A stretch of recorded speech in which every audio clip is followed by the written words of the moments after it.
Chaudhary ji, Dr. Bhagwat Karaj. Also on the dais are Finance Secretary and Secretary Expenditures, Dr. T.V. Somanathan, Secretary Economic Affairs, Shri Ajay Seth, Secretary Deepam, Shri Tuhin Khan Pandey, Secretary Revenue, Shri Sanjay Malhotra, Secretary Financial Services, Dr. Vivek Joshi, and Chief Economic Advisor, Dr. V. Anantanageshwaran. A warm welcome to the Finance Minister and her team at the National Media Center.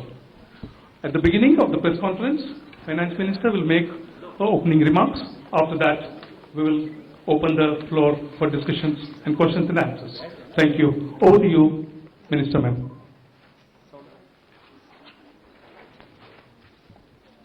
So, thank you for coming here today. Thank you very much for coming here today. Slightly longish opening remarks. I'll try to cut it down.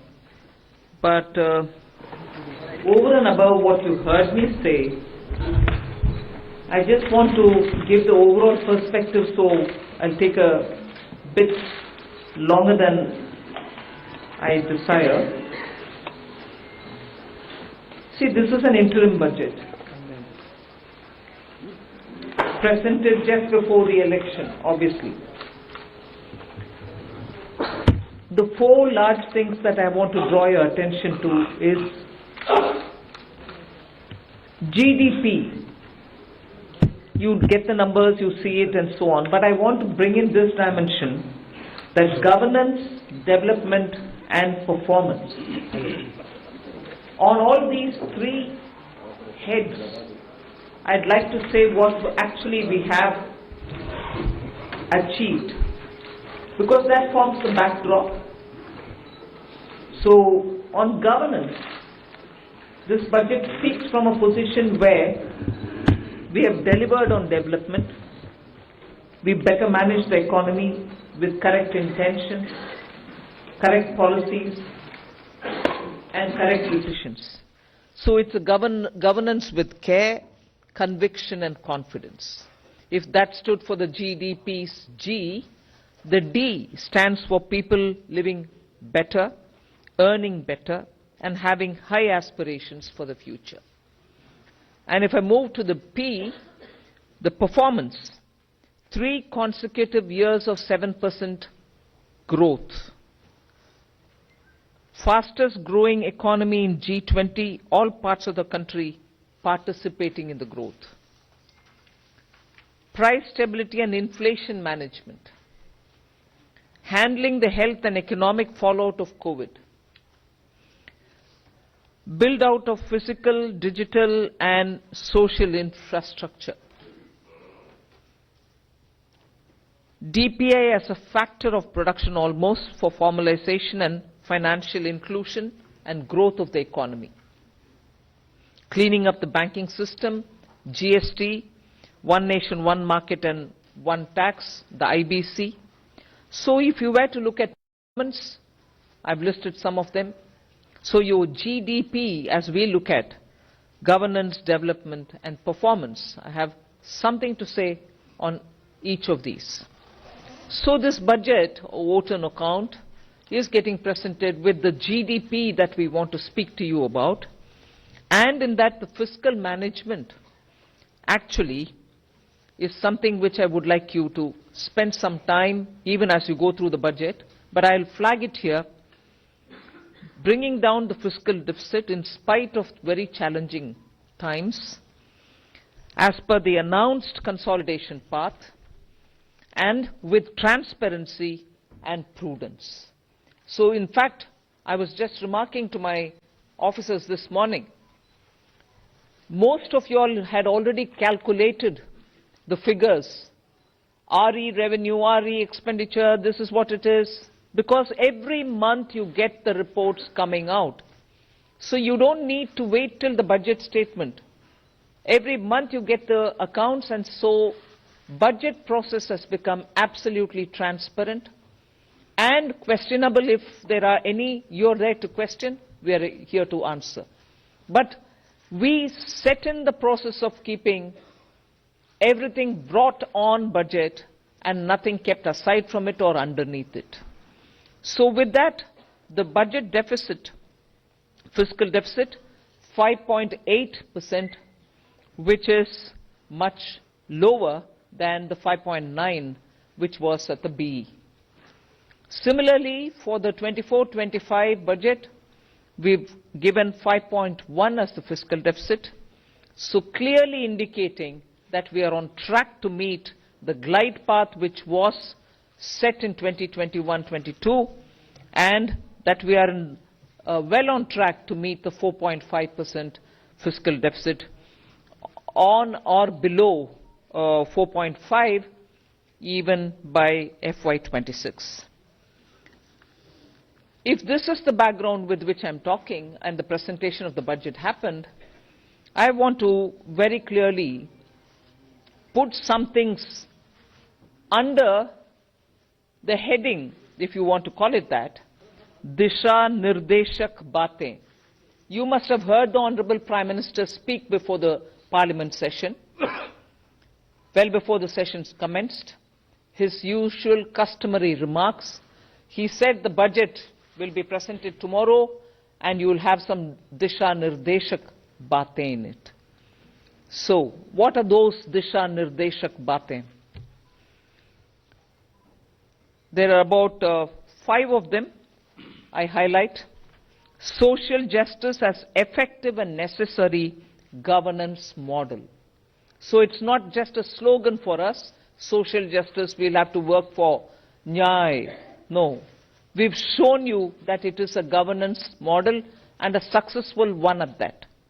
So social justice as an effective and governance, necessarily a governance model.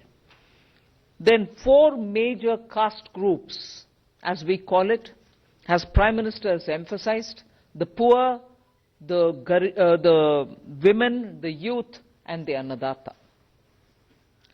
So, Disha Nirdeshak Baatein, you have the second point. Third, focus on infrastructure. This year, again, massive increases of capex happened in the last 4 years. This year, too, there is 11% increase, resulting in a very recallable number, 11,111 crores. So continuing the trend of the last 4 years, where capital expenditure has been the route, one for revival earlier from COVID, and now for sustained growth towards towards the Vikasit Bharat goal. Fourth is the using of technology as a huge opportunity. DPI as almost a new factor of production. So it is actually bringing in the value addition to the economy. It is facilitating every sector to bring in the value addition which is so required and improves on our productivity. And the last Disha Nirdeshak Baatein is high-powered committee for extensive consideration of challenges arising from population growth and demographic challenges. So if these are Disha Nirdeshak Baatein, what were the major announcements? I'll recall very quickly 12 of them. I'm not spending any time except for reading out what those 12 are. 2 crore more homes under the PM Awas Yojana. We already completed nearly the 3 crore. Housing for middle class. Rooftop solar for at least 300 units of power generation every month, which will be muft bijli for the households. There will be some assistance and some kind of a funding which will be extended. So you're generating renewable energy, providing the renewable energy generators the free they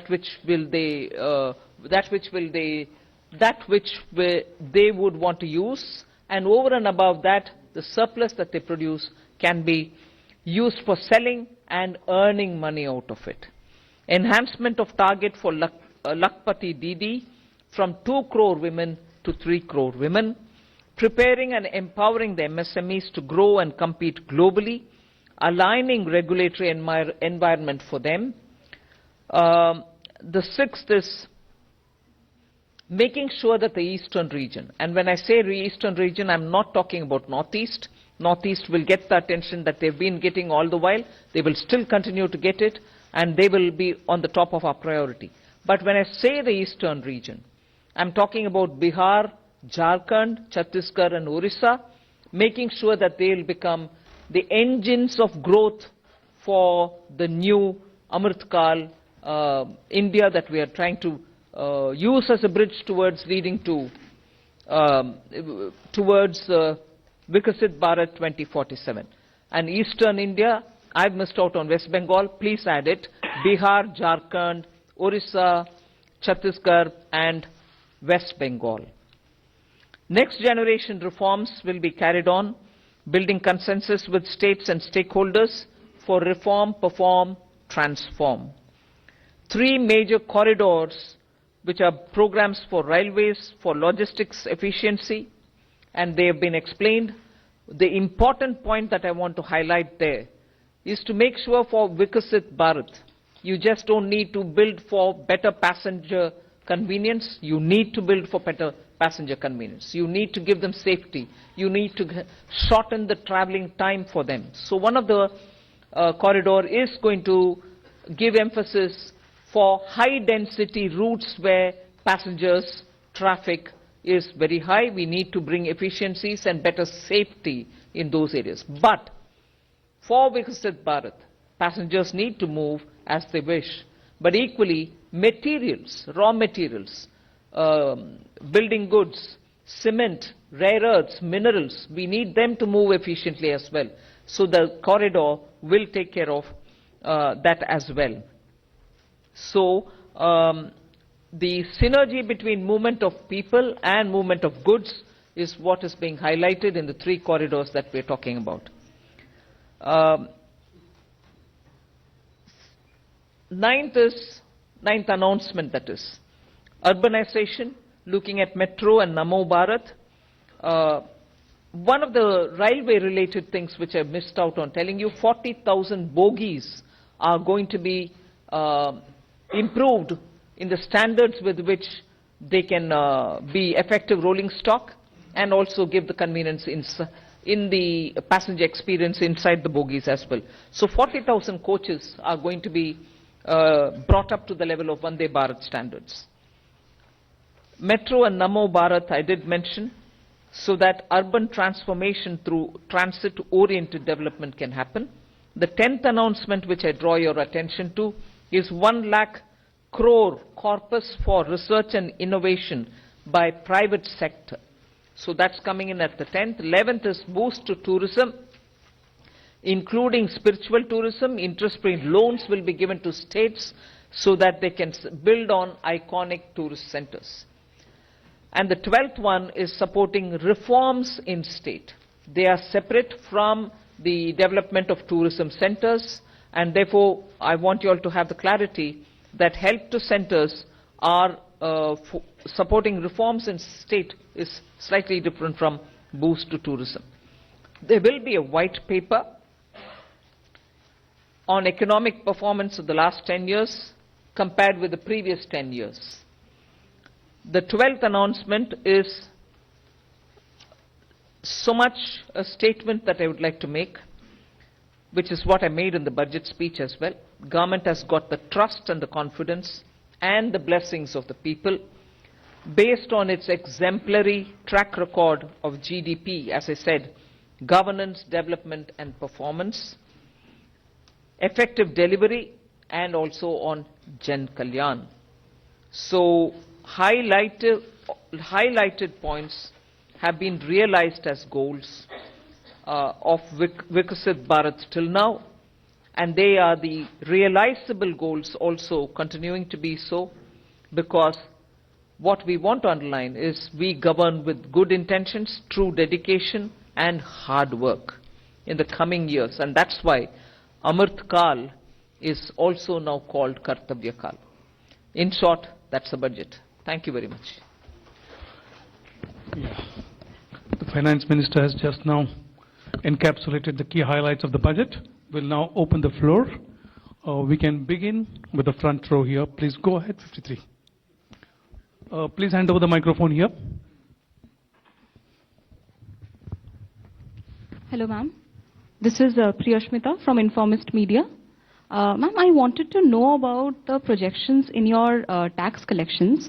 So tax collections are seen currently growing at about 14.4%. Your April to December data shows. However, the projections in your budget are lower than that. So a back of the envelope calculation shows that you're going to get about 55,000 above your revised estimate if the collections continues. So your estimates are conservative, would you say that? I'll certainly ask Somanathan to come in on that. Estimates are always realistic with us. So let me clarify this. If you look at page 6 of the budget, you can look at it later. I'll just explain it to you. We are projecting that gross tax revenue. Now, this gross tax revenue in this sheet is net of refunds. So, net of refunds, we are projecting that in this financial year, it will grow by 12.5% with reference to last year's actual. So, from 30.54 lakh crores last year to 34.37 lakh crores this year is what is presented in our revised estimates. However, the sharing of taxes with the states is different for different taxes. Not all taxes are shareable in the same ratios. What has happened this year, if you look at the numbers, and they are given on page 6, union excise duties have actually shrunk. They have not increased. Most other taxes have grown at, as you say, 14%, etc. Union excise duties have grown minus 5%. That reduction is almost entirely on the account of the center. Because the same way that cesses are not shared, reduction in cesses is entirely borne by the center. So as a result, the state's share has increased by 16.5% in our revised estimates. Between the state share in the revised estimate and the state share last year, there's an increase of 16.5%. So taxes are growing 12.5% net of refunds. State share is growing 16.5% net, and therefore net to center is growing only 10.8% approximately. So there it is not. There is no expected further, padding or anything here. This is our realistic, but slightly conservative estimate. Yeah, the next question, please. 65. Please go ahead. Hi, ma'am. Yeah. I'm Kriti from Informist Media. So you mentioned that capex, there has been a push towards capex. However, the capex jump for this year is 11%, right? Which is lowest in last 4 years. So are we moving towards a place of moderation in capex?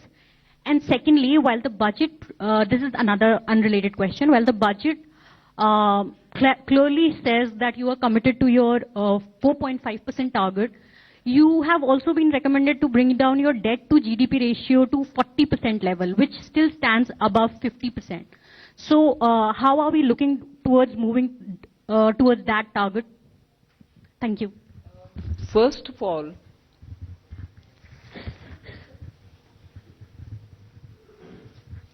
I'm on the second, your second bit was on the debt to GDP. What was your first one on? Capex. 11% growth in Capex. You've got used to about 30%, 23% from a low base. And today 11% on a high base appears low. Informist. 11 lakh crores going for capital expenditure. And you're seeing also that the private sector is coming in with their investments. So one has to have a clear understanding that when the government wants to spend through capital investment, it can be for one, triggering the economy so that private sector also comes in. At a time when private sector didn't come in, we still fully came in. Now we are seeing also signs of private sector also coming in. So it's only natural for two reasons, therefore, for you to look at. One, on what base are you saying 11% is less? Growth it is. And second, please do look up if private sector is coming in or not. Does that answer you? Yeah. The next question will take it. Wait. Still? On your 40% of, first of all, that was a figure that was set before COVID. Its relevance today is something that has to be looked at completely afresh. And in fact, in 21-22, the finance minister had set out a particular fiscal consolidation glide path, which is the post-COVID glide path. I would only point out that today India's debt to GDP ratio is one of the lowest in the G20 apart from other countries. So we have to look at things in today's context, not based on a historical relic of a report which was prepared long ago before COVID happened. Yeah. And again, our external debt also is something which you should notice has never been high, not high even now. Yeah. Second row, I would request you to confine to one question, please, because there are many questions coming up. Yeah. Thank you very much. Please go ahead.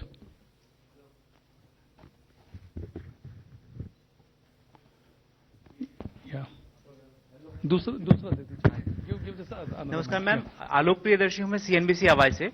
मेरा सवाल ma'am ये है कि एक consumer के नाते, एक tax payer के नाते हमेशा लोगों की ये उम्मीद रहती है, या इस देश में कैसे कह सकते हैं कि चुनाव इतने ज्यादा आते हैं कि लोगों को लगता है कि जब चुनाव आएंगे तो उनकी जो मांगे हैं वो पूरी हो जाएंगी, टैक्स के मोर्चे पर कहें, या फिर जो पॉपुलिस्ट मेजर्स सरकार लेती है.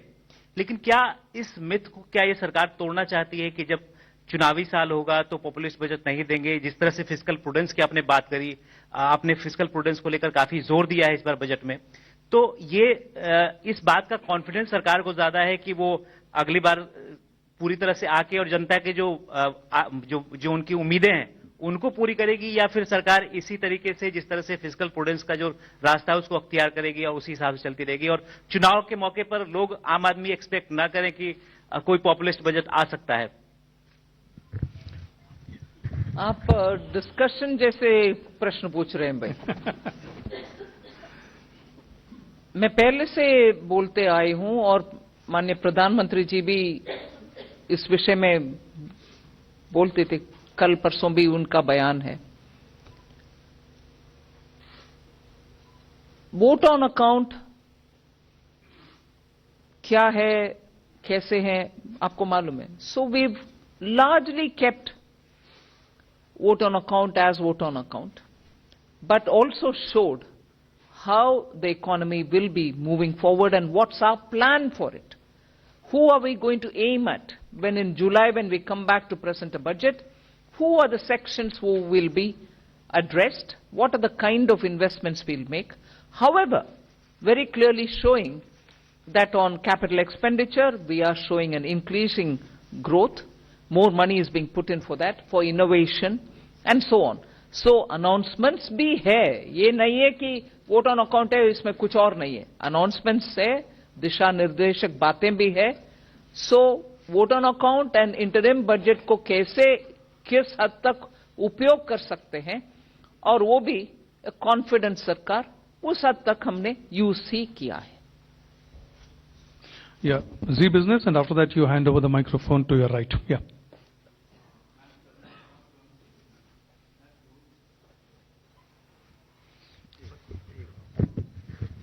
मैम, आपने दो बड़ी स्कीम्स का ऐलान किया, एक अर्बन एरिया के अंदर हाउसिंग स्कीम का, दूसरा रूफटॉप सोलर के लिए. मैम, इसका बजट एलोकेशन कितना है? एक सवाल. दूसरा सवाल मैं मैम पूछना चाहूंगा डाइवेस्टमेंट के ऊपर. मैम, पिछली बार 51,000 करोड़ का टारगेट था, वो टारगेट नहीं मीट हो पाया. इस बार बजट में ये नहीं मिल पाया कि कितना टारगेट अगली बार के लिए रखा गया है, और ऐसे टाइम पे टारगेट नहीं पूरा हो पा रहा है जब मार्केट, इक्विटी मार्केट बहुत अच्छा परफॉर्म कर रहा है.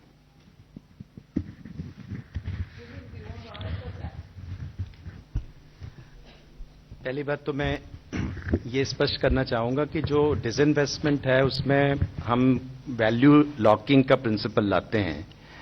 आपको एक मैं छोटा सा उदाहरण देता हूं.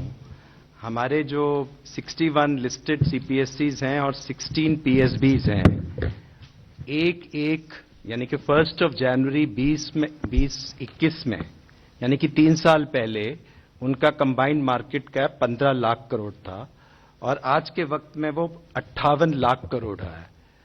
तो हमने 42 लाख करोड़ की वेल्थ क्रिएट की है पब्लिक सेक्टर में, और उसको माइनॉरिटी शेयर होल्डर्स जो उसमें हैं उन सबके साथ उनकी वेल्थ शेयर हुई है। तो आप वेल्थ इफेक्ट नहीं देख रहे हैं, आप सिर्फ उसमें से वेल्थ में से हम क्या निकाल रहे हैं, लेकिन वो जो वेल्थ जनरेट करना भी इक्वली इंपॉर्टेंट है। एक साल लोन में हमने 21 लाख करोड़ का एडिशन किया है। तो आप समझ सकते हैं कि 2014 से जब हमने 4.2 लाख करोड़ का डिसइन्वेस्टमेंट किया है और 4 लाख करोड़ का हमने डिविडेंड लिया है सीपीएससी से 8.5 लाख करोड़, उसके मुकाबले एक ही साल में 25 लाख करोड़ का हम मार्केट कैप ऐड कर रहे हैं। तो ये जो वैल्यू अनलॉकिंग स्टोरी, इसका मतलब ये है कि आपको डिसइन्वेस्टमेंट करना है तो वेल्थ भी इंप्रूव करनी है, शेयर की वैल्यू भी लेनी है, और तब डिसइन्वेस्टमेंट कैलिब्रेटेड वे से करना है। इसलिए सरकार ने डिसइन्वेस्टमेंट का एक तो हमने कोई फिक्स टारगेट भी इसे नहीं रखा है। हमने ये कहा है कि हम एक अदर रिसीट्स में एसेट मोनेटाइजेशन हो, डिसइन्वेस्टमेंट हो, वो सब जाते हैं। और दूसरा रिसीट का एक इश्यू है कि हम कभी भी यदि हमें अपॉर्चुनिटी मिलेगी इससे ज्यादा भी कर सकते हैं, लेकिन एक उसको फिक्स्ड मार्केट सिग्नल ये देना कि हम शेयर बेचेंगे ही बेचेंगे, इसी प्राइस पे बेचेंगे, उसके कारण उसका प्रतिकूल असर मार्केट में पड़ता है। इसलिए जो हमारा वो है, अर्थ ये है कि हमारा जो रेवेन्यू है, और दूसरी हमने इंपॉर्टेंट स्ट्रैटेजी है कि डिसइन्वेस्टमेंट और डिविडेंड ये दोनों ऑपोजिट डायरेक्शन में हैं। जब हम कंबाइंड कह रहे हैं हम 92,000 करेंगे तो कंबाइंड आप देखिए, और non tax revenue is the biggest story.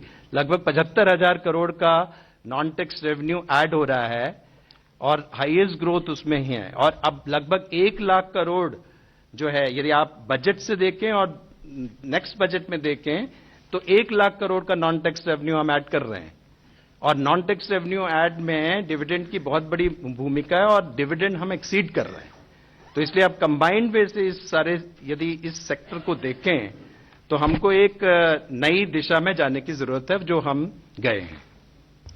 Regarding the new schemes, rooftop solar के लिए 10,000 करोड़ का प्रोविजन है बजट में। As regards the urban housing scheme, its contours are being worked out, and there is a token, and it will be funded when the exact contours are finalized. Yeah, the next question, please go ahead. 81, please. Okay, I mean, I'll... Hello.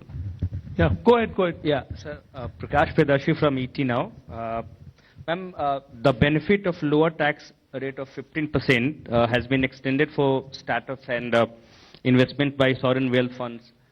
My question is, I mean, has it also been extended for manufacturing unit?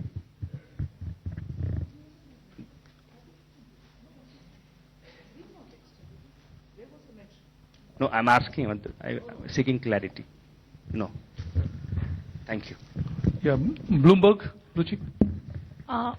Ma'am, some of the rating agencies have said that they will take a call on a ratings upgrade for India only after the next budget. But given that this budget of yours, you did say that it has been transparent, you've maintained the path of fiscal prudence as well, what will be your message for rating agencies? Not only aligning with the fiscal consolidation roadmap that we gave earlier, but bettering it. Is that one simple, straightforward message which every rating agency should take on board? Should take on board.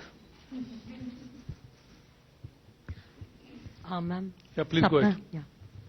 Sapna here from CNBC TV 18. Ma'am, two questions. One very broad, generic. Excellent work in terms of fiscal consolidation. Just want to understand, is it slightly ambitious to have a 5.1 number right away in the interim budget? I mean, broadly expectation was July budget, you will start kind of... No, I don't mean that. No, I don't mean that, but just try to understand, like in 2 years, you'll be able to do below 4.5%. Very broad understanding, ma'am. One is that. Second, ma'am, you're talking about next generation reforms. Within that context, the government has had a massive privatization agenda. There doesn't seem to be, any mention of that as of now. Just heard to him. Sapna, you're asking the same thing. No, but... You went elaborately on it. But will you still be sticking to it? Just broadly wanted to understand.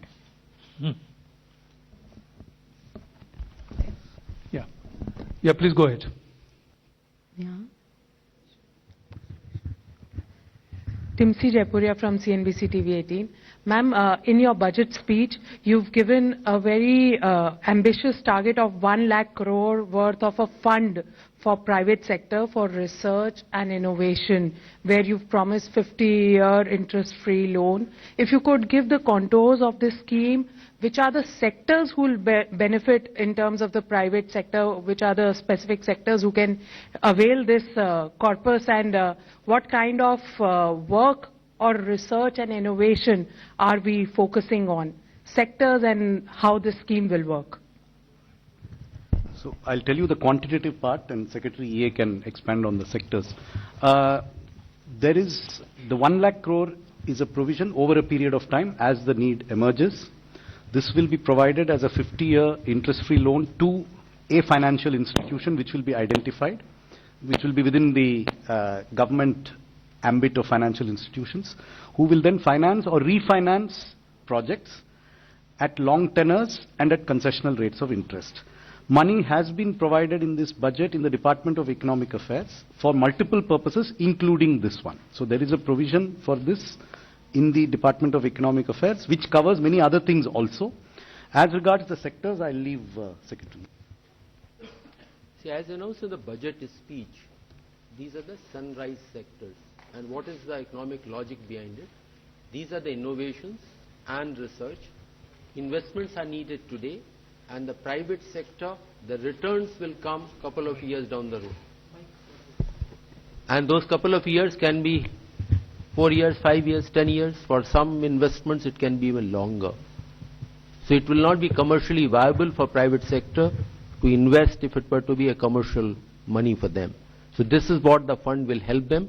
Clear identification of those sunrise sectors will be through a stakeholder process. Yeah, business line. Namaskar, ma'am. Shishir here. Just two clarity, ma'am. One is about the TCS. Some changes have been made in the TCS on the LRS. So what are those changes? There is not much clarity because explanatory memorandum is not there. And the second part is the housing scheme. Will it be just like an interest subvention scheme, or what will be the contour of that? So you are aware that, sometime I think last year, maybe in June or July, there was a press release in which the TCS rates were later on changed from what were announced in the budget of 23-24. So basically it is just to align those TCS rates with what was announced in the press release. There is no further change from what was announced in the press release. Your question on housing was? What will be the contours? It's still being worked out. Interest subvention will there? It could be one of the features of the scheme, but nothing has been finalized yet. It's under discussion between Department of Financial Services, Ministry of Housing and Urban Affairs. Multiple options are being considered on how to achieve the purpose that has been set out. Hello, ma'am. Ruchika Chitravanshi from Business Standard. One question was regarding the relating to the announcement you made about the withdrawal of demand for outstanding tax. What will be the cost to Exchequer for the tax that will be foregone? And second, a small clarification: the 75,000 crore 50-year loan that is linked to the milestone reforms. Yeah, is that in addition to the 1.3, or is it part of it? So all of you would be aware, that there are a large number of small demands that are pending with respect to income tax, wealth tax, gift tax. They number in all about 2.68 crore such demands. The total amount, of course, is very high, which is 35 lakh crore of outstanding demand. A lot of it is in litigation. But many of these demands, about 2.1 crore, in fact, 2.1 crore out of 2.68 lakh demands are valued less than 25,000 rupees. Now, many of these demands are very, very old, dating from 1962, when Income Tax Act was first was enacted, and right now till very recently till today. So this has been causing a lot of hindrance, especially for the taxpayers, because these demands are very old. Many of them are unreconciled because of systemic issues. We shifted, our CPC, all the tax records, centralized them in 2010-11 year. And so that's why a cutoff has been taken at 10-11, because previously the demands were decentralized. And so we are unable to, verify many of them, causing disruption and hindrance in payment of refunds. So out of this 2.1 crore demands, which are less than 25,000 rupees, about 58 lakh demand entries for the period pertaining to financial year 9-10. And then from 10-11, these are less than 25,000, as already announced by the Honorable Finance Minister, and another 53 lakh entries pertaining to the remaining 5 years from 10-11 to 14-15. So 1.1 crore small demands, 25,000 and 10,000 for the 5 years. These are being remitted. The total amount is less than 3,500 crore rupees. The 75,000 crores is part of the 1,30,000 crores. Yeah, go ahead, please. Yes, go ahead. Hi ma'am, this is Pushpita from the core. You mentioned about that nearly 40,000 rail bogies will be converted to Vande Bharat standard. But if we look at the price of Vande Bharat, is comparatively higher than the other ticket prices. So considering the affordability of the passengers, what will be the pricing and how will it be decided? If you could. It's up to the railways, but Vande Bharat trains are one thing. The bogies 40,000 being upgraded to the Vande Bharat standard is another thing altogether. Those bogies probably cannot even take the speed with which we want to improve the high density areas with better speedy transportation for the common man. Equally, the inside bogie experience is also not up to the mark because they've been so for a very long time, and as time passed by, their quality has also come down a bit. So we are talking about the bogie quality matching with the Vande Bharat standards.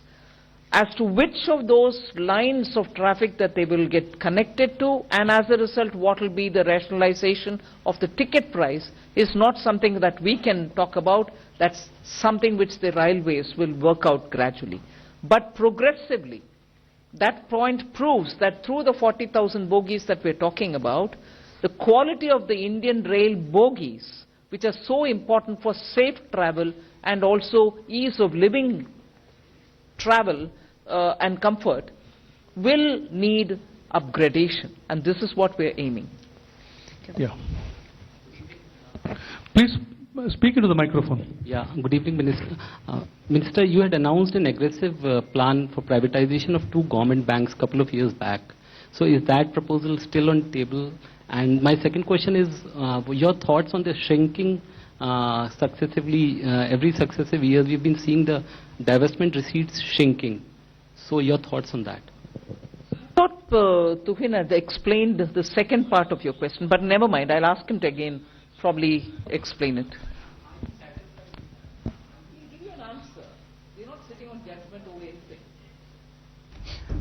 The disinvestment receipts, as you say, is that, is basically you part with your wealth, which is the shares or a property, and convert it in and monetize it.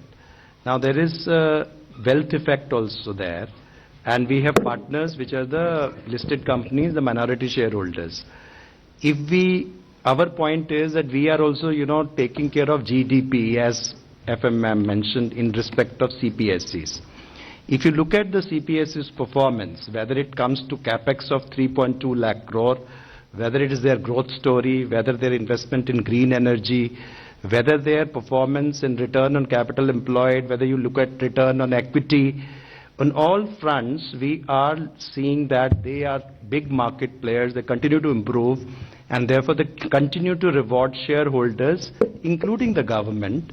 Government is a majority shareholder, but a large part of our shareholders are minority shareholders. So therefore, any strategy, calibrated disinvestment strategy, which will actually do the sum over a period of time is much more than that. And besides, the shares also give you dividend, and we have a consistent dividend policy too. And money is fungible. So we have to have a new paradigm in terms of thinking about, and not to just keep on parting with our wealth at one stroke. We can always do it in a gradual, calibrated way. We'll take a question from the right side, ma'am. Please go ahead. Yeah.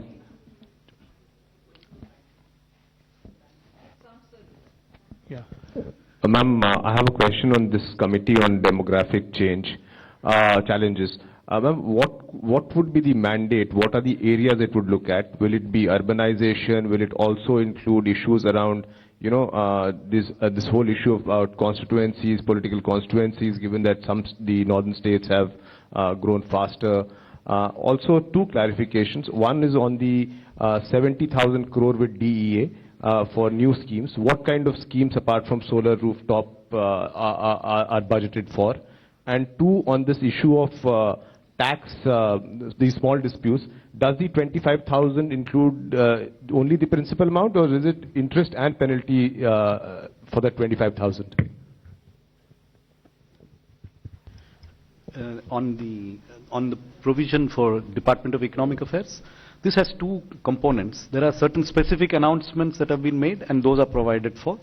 In addition, there is a large increase in our capital expenditure budget.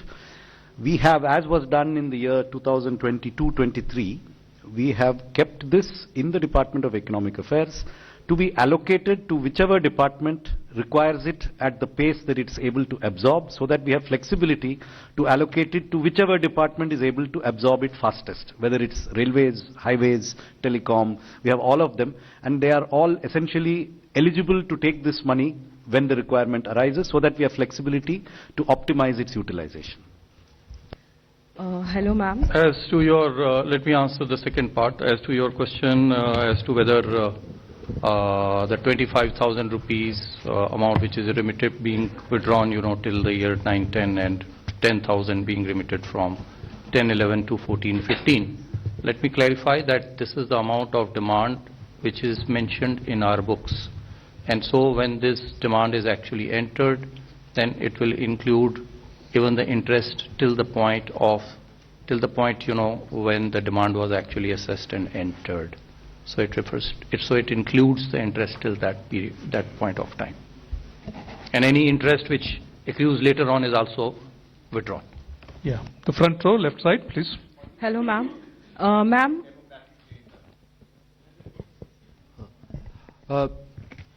See, when we talk about demography, it is an opportunity, it is a challenge. And the current numbers, how the changes are happening over a period of time. So this committee will have a mandate to have an extensive consideration of those challenges and the opportunities, and come out with a specific set of recommendations. Hello, ma'am. Ma'am, I am Monica from the New Indian Express. Ma'am, in your budget speech, you mentioned about the India, Middle East, Europe economic corridor. So, given the fact that there are conflicts in the Middle East region, so is the project still on track? And also, when the French president was here, was there any discussion on the corridor? Well, it's been announced and we are taking it forward. Yes, there is significant disturbance in the Red Sea area and the Middle East, but this is a project which has long-term implications for the entire region up to Europe, because it also includes Europe. So yes, we will be taking this project forward. We will be consulting and taking it in all its contours. Okay, the second last. Ma'am, Himanshu Shekhar from NDTV India. Second last pro, madam. Ma'am, एक महत्वपूर्ण घोषणा आपने की है प्रधानमंत्री आवास योजना को लेकर। अगले 5 साल में आप 2 करोड़ घर बनाएंगे। क्या ये फैसला हुआ है कि इसमें से कितने घर आप ग्रामीण इलाकों में बनाएंगे और कितने शहरों में, जैसा कि पहले ग्रामीण के लिए बनाएंगे? ग्रामीण के लिए 2 करोड़ और घर बनाएंगे। हाँ। और ये 2 करोड़ 95 लाख का जो आपका टारगेट था वो आपने पूरा हो गया है? 3 crore, we are close to achieving 3 crores. And over and above the 3 crores, ये 2 करोड़. 2 करोड़ है। और इसके लिए फाइनेंशियल कुछ एस्टिमेशन हुआ है, कितना एलोकेशन करेंगे आप? The allocation is provided for. It will be supplemented when the costing is worked out for these additional. But there is a provision to kick it off in the coming year. Thank you, sir. Yeah, please go ahead.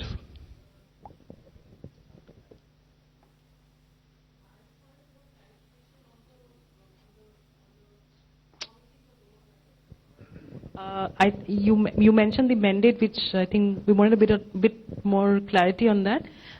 Is it going to be something similar to the population control bill that has been spoken about in the past, or is it going to have a different mandate? We just needed Say the budget speech says, and I'm already responded to that. Wait for the terms of reference to come out, and then you will get to know the exact details. But overall approach is, it is a huge opportunity, but there are challenges. Both have to be taken note of, and appropriate responses to be taken. So that's really that broad idea I can share with you, and terms of reference will come out in due course. Yeah, please go ahead. Good evening, ma'am. This is Parth Singh from Outlook Business. Since you spoke about bringing the East India to pace in terms of development, I wanted to ask you, how does the government plans to address the industrial gap to help these states in a free market economy?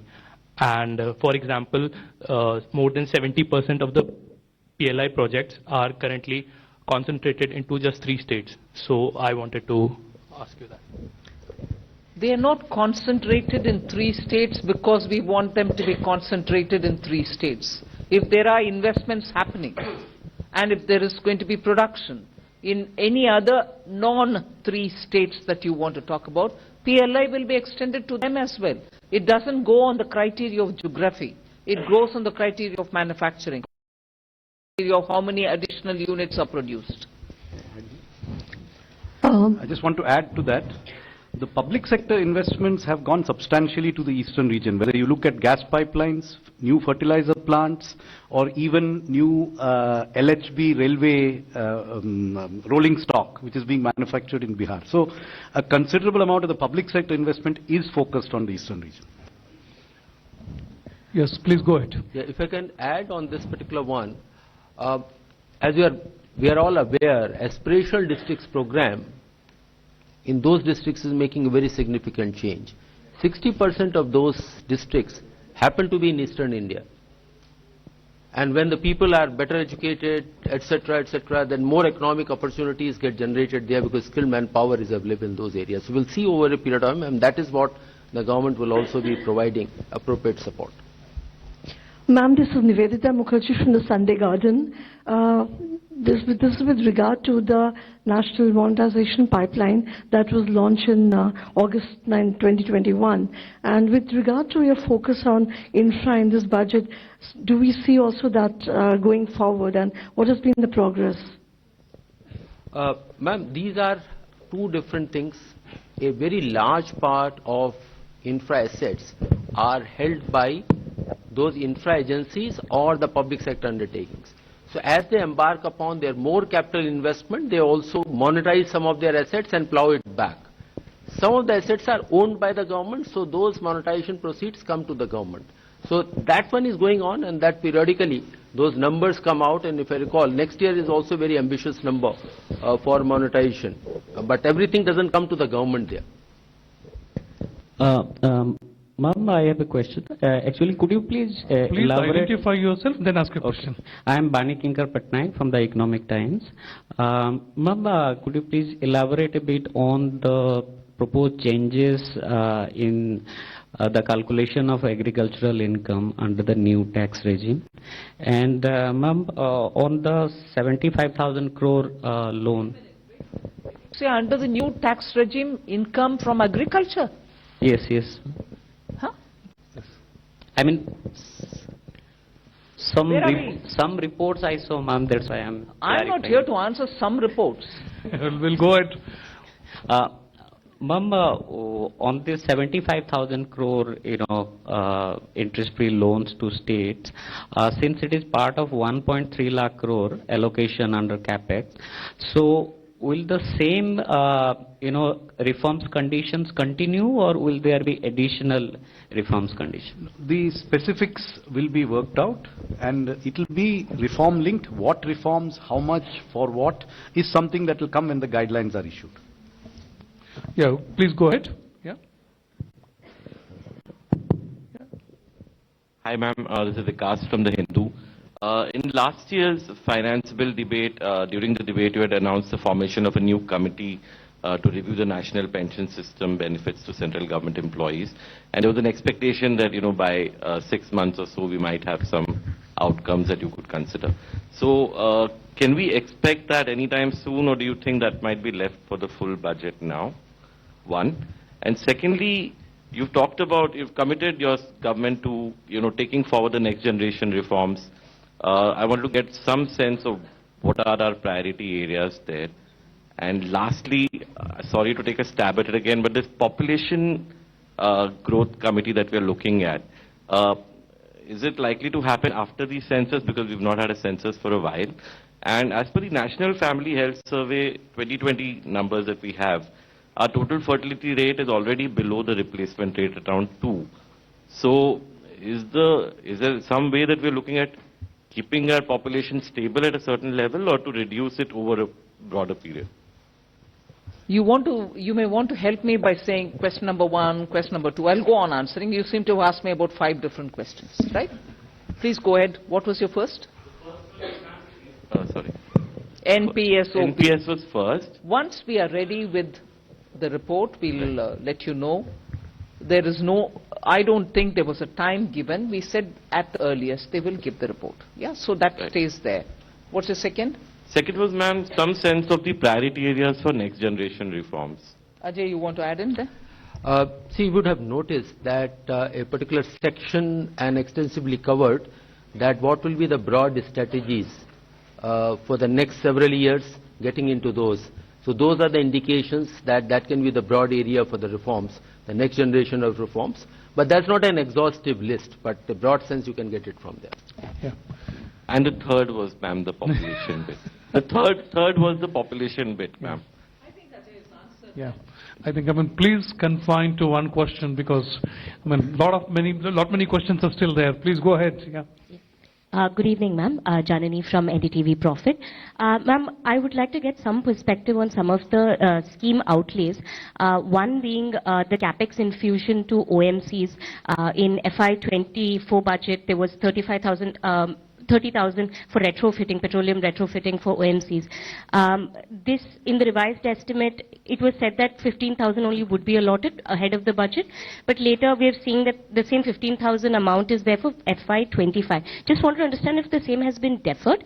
And also on the fertilizer subsidy, comparatively it's lesser, so the reason or reasons behind that math. On the oil marketing company public investment, the requirements were reassessed, and it's also been deferred to next financial year.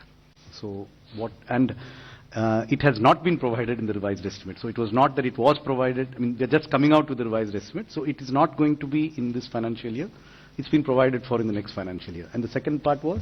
Fertilizer subsidy. Fertilizer subsidy is estimated based on recent trends in global ammonia and fertilizer prices, which have been on a downward trend for the last 6 months.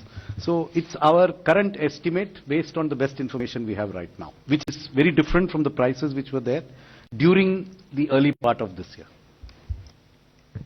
Adrija from Money Control. You have assumed a nominal GDP of 10.5 for the budget.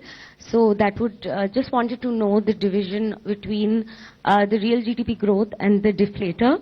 Also, the tax collection growth is seen at 11.5, if I'm not wrong. So there seems to be a more significant gap between the two, which we've seen a trend in the past. One more clarity, I'm sorry for adding. This is with regard to a mention that the average real income of people have increased by 50% with moderate inflation, mentioned in the speech. I just want to clarify, is this linked to investment rate or per capita income? Thank you. Answer. Again, you have to help me out, and you asked 2-3 questions. So again, for the budget purposes, it is the nominal GDP which is relevant. That's how the fiscal deficit and other deficit numbers are done. So that estimate is 10.5%. And I recall last year, again, several of you said that are we underestimating, overestimating, etc. We said we have a realistic number. Of course, this year it has been a little lower, 8.9. So our sense is that next year, 10 and 10.5% nominal growth rate is a reasonable number. As far as real growth is concerned, the breakup is not a budget issue. You would have seen the document which Chief Economic Advisor has brought out just 2 days back, and he has extensively covered his take on what the real growth would be. And so you would have read that document already. Your second question? The 50% 50% is a, I said that announcement, or rather the data which has been shared in the budget is in real terms. So that has nothing to do with inflation. You are combining the two issues here. There's a, on a constant prices, income has gone up by 50%. There's yet another statement which is coming up.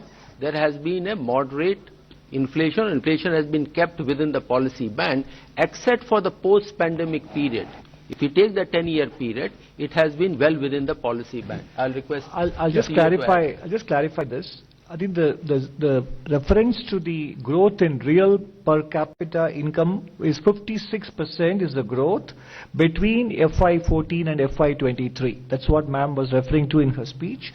And 57% growth in real per capita GDP. Okay? That is what she was referring to. Thank you. Yeah, please go ahead. I'm Meghna Mittal from Money Control. The government has announced in the budget lowering the market borrowing for next financial year, the gross market borrowing.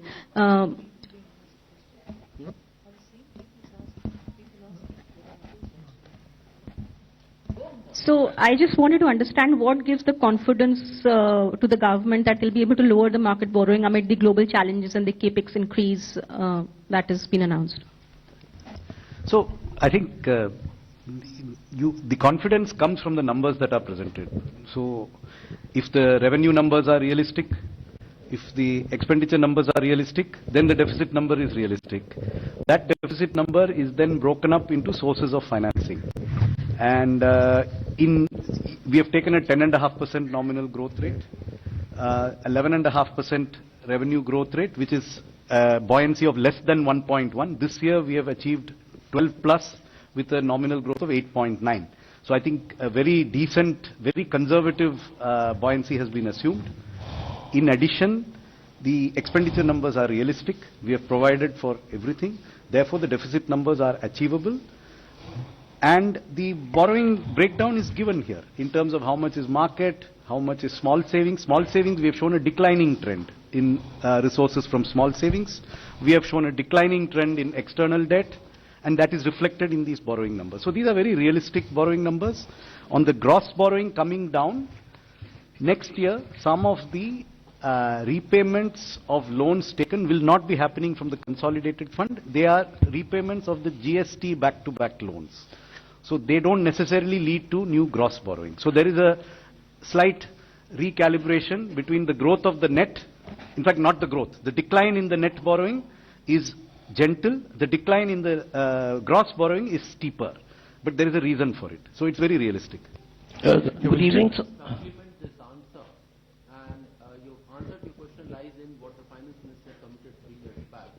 Consolidation part, fiscal consolidation part. Now, when the GDP is growing, but fiscal deficit is being brought down and coming down now to 5.1%, even with a higher GDP number. Borrowings are lower, and with that part, it is expected to be lower as well. We'll Good take evening, a question ma'am. from the middle row. Good evening, ma'am. This is Sanjay Agarwal. I first like to congratulate the entire... I'm Sanjay Agarwal. I work for PN News, ma'am. It's a newspaper. News? This is a newspaper, ma'am. What news? It's PN News. It's a newspaper. It's a bilingual, ma'am. Yeah. So PN News. How do you spell it? It's P for press, N for nation. PN.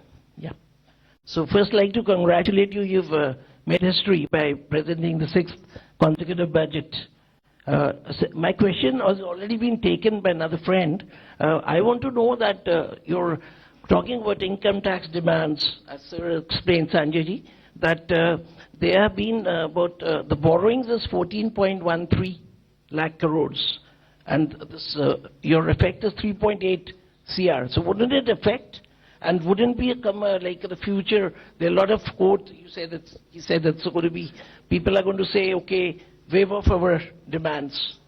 Is this not going to set a wrong, means, I don't know, what should I call it, ma'am? See, as I mentioned to you, this should not be seen as a waiver.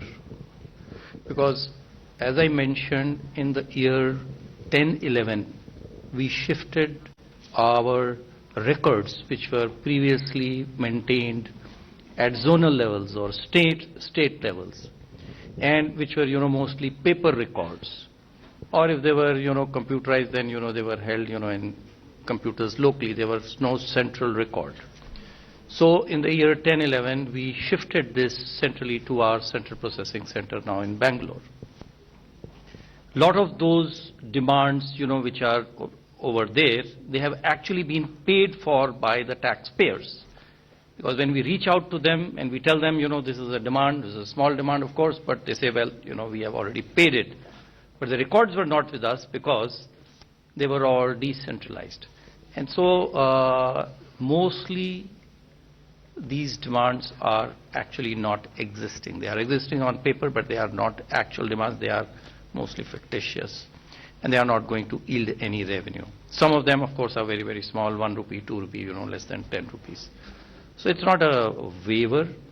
That's why Honorable FM in her speech has not called it a waiver. It's just a withdrawal, it's just a correction of entries. Ma'am, shall we conclude, or would you like to take 1 or 2 questions more? No, just those who had shown their... Yes. We go to the middle row. Yeah. Yeah. No supplementaries. And now, please confine to 1 question now, all of you, the 3 of you. Good afternoon, ma'am. Congratulations to you and everybody. Karishma this side from Business Today. Ma'am, if you look at the Manrega allocation, if you see the trend for the last few years, whatever has been budgeted, usually the revised allocation goes, of course, slightly a bit more. And if the trend carries on, it could be seen in FY25 also that you may have to allocate more in the next budget. I'd like to understand from that point of view, ma'am, is the centre happy with the way the scheme is working, especially in cooperation from the states? First of all, Manrega allocation is not done on the basis of a trend. It is based on the demand coming from the ground. That is one answer for your first question. But on your second, much more than me commenting, CAG has commented on the way Manrega is operating in some states, where claims are all reaching a stage where they need to be verified. Are they really existing people in the ground? Are people not really those for whom the payments are going? And questions critical to the very spirit, letter and spirit of that program. So to that extent, the CAG reports themselves highlight where course corrections will have to happen in those respective states. I'm not saying a problem existing in one state is the same across the board. Some states may do with some kind of a problem, some others do with other kind of problems and so on. So that has to be addressed differently from, are you gradually coming down in terms of allocation?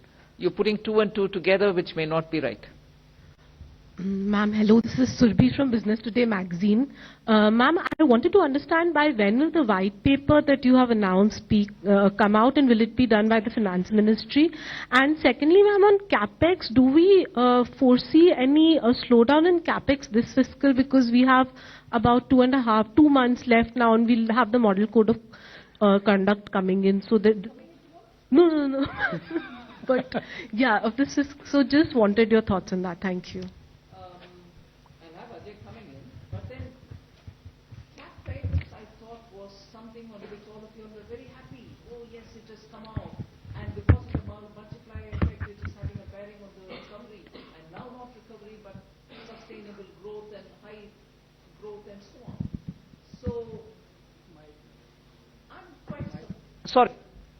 I'm quite surprised that questions are already coming saying your increase is not sufficient, is it going to be absorbed or not? I mean, varying words used for that.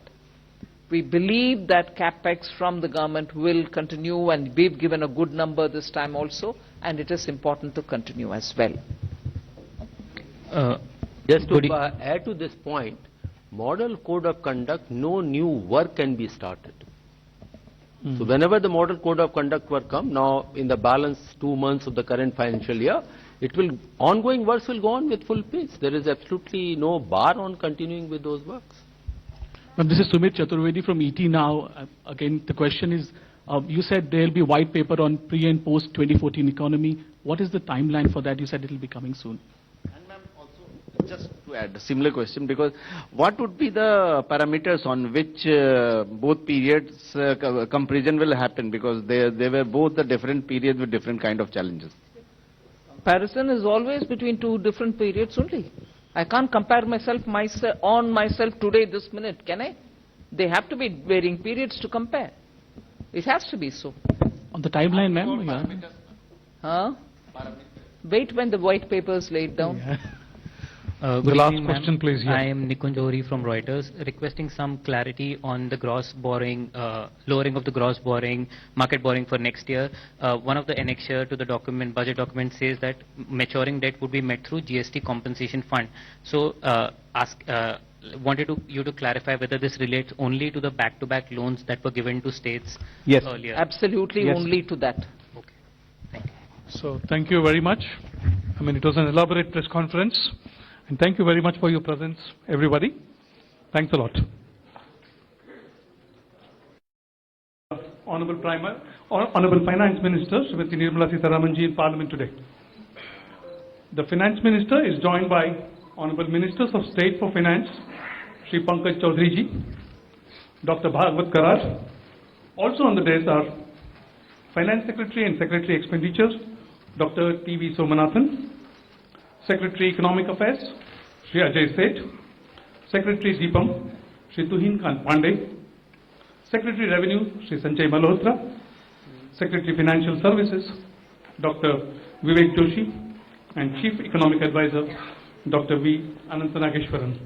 A warm welcome to the Finance Minister and her team at the National Media Center. At the beginning of the press conference, Finance Minister will make her opening remarks. After that, we will open the floor for discussions and questions and answers.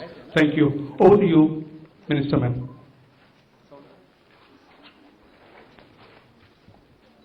So thank you for coming here today. Thank you very much for coming here today. Slightly longish opening remarks. I'll try to cut it down. But over and above what you heard me say, I just want to give the overall perspective, so I'll take a bit longer than I desire. See, this is an interim budget presented just before the election, obviously. The four large things that I want to draw your attention